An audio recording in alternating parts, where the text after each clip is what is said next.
How did mister Oliver express his concern for the boy. तो किस तरह से मिस्टर ओलिवर जो है कि व्यक्त करते हैं अपनी चिंता बच्चे के लिए। How did he boy react to it, और किस तरह से बच्चा प्रतिक्रिया देता है। Mister Oliver asked him what he was doing there and why he was crying. Mister Oliver पूछते हैं उससे कि वो बच्चा वहां क्या कर रहा है और क्यों चिल्ला रहा है, रो रहा है। The boy did not respond and continued to sob. लेकिन ये बच्चा क्या प्रतिक्रिया दे रहा है कि वो लगातार क्या कर रहा है, सिसक रहा है। Oliver again inquired what was troubling him and asked him to look.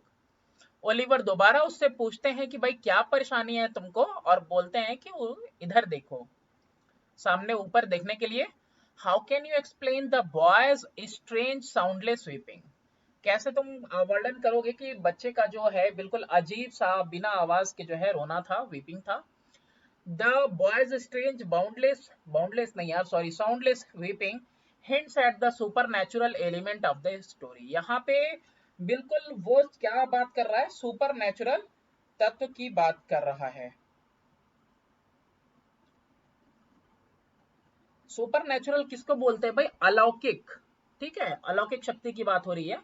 The strange soundless weeping that Oliver heard could be explained on the basis that Oliver was lonely man caught in psychological fear and was imagining frightening and scaring things such as soundless weeping and faceless faces।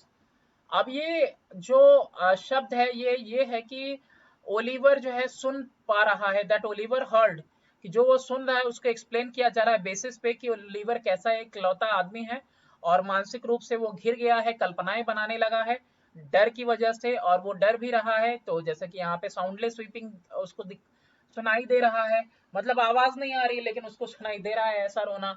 और फिर faceless faces यानी कि चेहरे पे कुछ भी नहीं है, इस तरीके की चीजें हैं। तो ये सब चीजें दिखाते हैं कि किस तरह से बिल्कुल अजीब से घटना घट रही है। What a strange revelation took place when the boy finally looked up at the Oliver। चलो भैया आखिरकार क्या है ना, वो बच्चा, रिविलेशन का मतलब होता है ना, रिविलेशन का सरप्राइजिंग, सरप्राइजिंग मतलब आश्चर्यचकित तौर पे सरप्राइज करने वाली चीज होती है जब बच्चा ऊपर की तरफ देखता है ओलिवर की तरफ। How did mister Oliver react to it. अब ओलिवर क्या प्रतिक्रिया देते हैं भाई, पूछ ही रहते कहाँ हो गया बेटा तुमको, है ना, ऊपर देखो ऊपर की तरफ। अब बच्चा देखा तो देखो क्या प्रतिक्रिया दिया इन्होंने। When the boy finally looked up at Oliver, Oliver की तरफ वो बच्चा जब देखता है, it was revealed that the boy had no face। तो ये उजागर होता है कि बच्चे का तो कोई चेहरा ही नहीं है।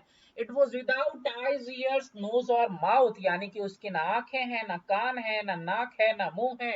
It was just a round head with a school cap on it। एक गोल सा चेहरा है और उसके सर के ऊपर कैप रखी हुई है, टोपी। मिस्टर ओलिवर स्टार्टेड ट्रैम्बलिंग इन फियर। मिस्टर ओलिवर अब जो है डर के मारे कांपने लगते हैं। His torch fell from his hands. उनका जो टॉर्च है उनके हाथों से गिर जाता है। ही turn and ran blindly through the trees. अब वो जो है मुड़ते हैं और अंधे की तरह बिल्कुल दौड़ते हुए भागते हैं पेड़ों से, पेड़ों के बीच से। He was shouting for help while running toward the school. जब वो स्कूल की तरफ दौड़ रहे होते हैं तो वो चिल्ला रहे होते हैं मदद के लिए। थर्ड एक्सट्रैक्ट है कि जो टॉर्च है उनके हाथों से गिर जाता है कांपते हुए, वो मुड़ते हैं और स्क्रैम्बल्ड, स्क्रैम्बल्ड का क्या मतलब होता है, मतलब लड़खड़ाते हुए नीचे की तरफ वो दौड़ते हैं, अंधों की तरफ दौड़ते रहते हैं पेड़ों के बीच में से और आवाज देते हैं, चिल्लाते हैं मदद के लिए। वो दौड़ते चले जाते हैं स्कूल के बिल्डिंग की तरफ जहां पे वो देखते हैं बीच में एक लालटेन झूल रहा है। मिस्टर ओलिवर स्टम्बल्ड मतलब लड़खड़ाते हुए पहुंचते हैं वॉचमैन के पास और जो है हांफते हुए, गैस्पिंग फॉर ब्रीथ मतलब सांस नहीं आ पा रही होती है, सही से ले नहीं पा रहे होते हैं तो हांफ रहे होते हैं। क्या बात है साहब, वॉचमैन पूछता है, क्या कोई घटना घट गई, काहे दौड़ रहे हैं। Whose trembling hand is referred to in the above extract। किसका कांपता हुआ हाथ है, ओलिवर का ही तो है। Why was it trembling, क्यों ये हाथ कांप रहा था। Oliver's trembling hand is referred to here। Oliver जो टीचर है उनका कांपता हुआ हाथ यहाँ पे उसकी बात हो रही है। It was trembling, ये कांप रहा था, as Oliver was horrified to see that The boy's face was featureless, without eyes, ears, nose or mouth. और ये डर इसलिए रहे थे क्योंकि ओलिवर बिल्कुल डर गए थे उस बच्चे को देख के, क्योंकि उस पर कोई विशेषता नहीं थी। यानी उसके ऊपर आंखें नहीं थी, उस चेहरे पे ना नाक था, ना कान था, ना मुंह था। Explain the sentence. He turned and scrambled down the path, running blindly through the trees. इसको आपको एक्सप्लेन करना है, वर्णन करना है इसका, डिस्क्राइब करिए इसको कि वो मुड़े और लड़खड़ाते हुए जो है कि रास्ते पे दौड़ते गए अंधे की तरफ, पेड़ों के बीच से, पेड़ों से। मिस्टर ओलिवर ने ऐसा क्यों किया? The faceless boy terrified Oliver so much that he immediately turned and in panic ran blindly through the forest calling for help.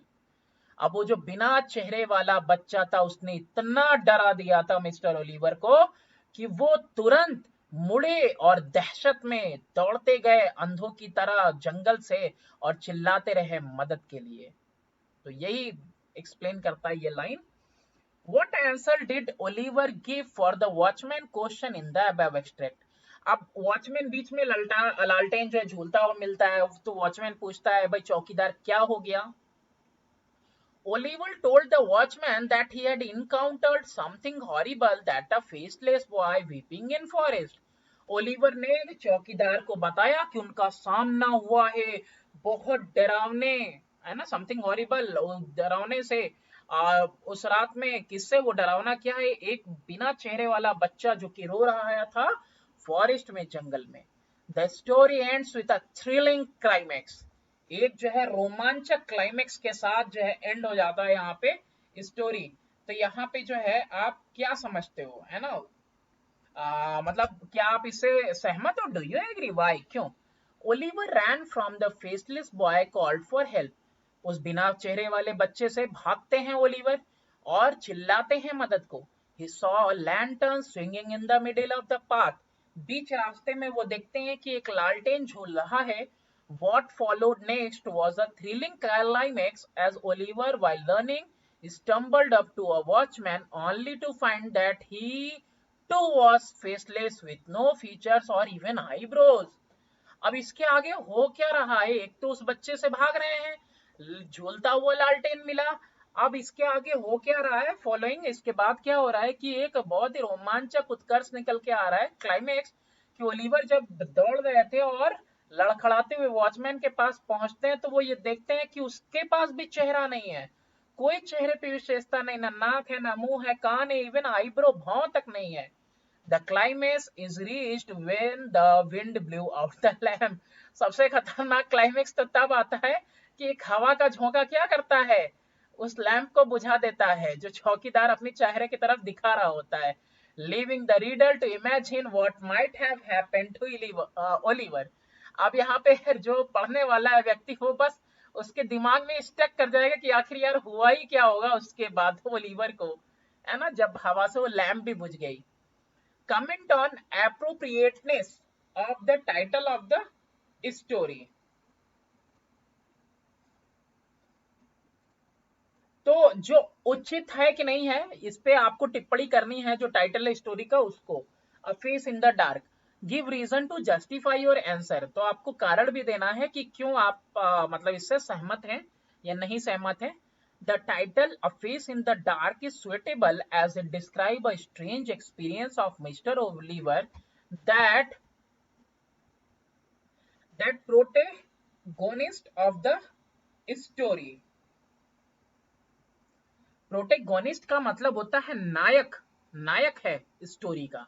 तो जो टाइटल दिया हुआ है कि एक चेहरा अंधेरे में, डार्क में, ये बिल्कुल सही है, उचित है, क्योंकि ये वर्णित करता है एक अजीब से अनुभव को जो मिस्टर ओलिवर करते हैं, जो कि नायक है इस स्टोरी के। ओलिवर ऑन हिज वे, अपने रास्ते में बैक एट नाइट, जब रात को लौट रहे थे, meets a boy in an isolated place sitting on a rock.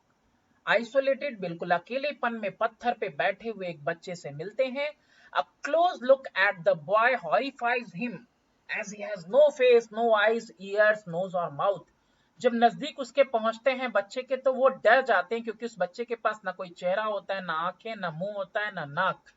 As he runs horrified, वो भागते हैं डर के मारे, by strange experience, स्ट्रेंज मतलब बिल्कुल जो है कि एक अजीब सा अनुभव होता है। He meets the watchman who is also without a face. अब उसी डार्क में वो एक और व्यक्ति से मिल रहे हैं जो चौकीदार है और उसका भी कोई चेहरा नहीं। दस द बॉय एंड वॉचमैन, तो यहाँ पे जो लड़का है और जो चौकीदार है, who appear to having a face in the dark, यही है जिनका क्या है, चेहरा है, वो चेहरा दिखता है जो कि डार्क में ये देखते हैं। did not have a face when seen in light, तो ये चेहरा है यानी सिर्फ अंधेरे में देखने के लिए, क्योंकि जब रोशनी में देखा जाए तो चेहरा चेहरा ही नहीं है, क्योंकि जब रोशनी में देखा गया ना नाक है ना कान है ना मुंह है, इवन चौकीदार के तो भौं भी नहीं है। That's all for this chapter. Thanks for watching, do subscribe and share my channel. जितना ज्यादा से ज्यादा हो सके प्लीज आप हमको प्रमोट करो, ताकि मतलब जल्द से जल्द मैं भी एक डिजिटल बोर्ड परचेज कर सकूं और आपको रेगुलर वीडियोस दे सकूं और भी टीचर्स को अपने साथ में मतलब जोड़ सकूं। Thanks for watching, do subscribe and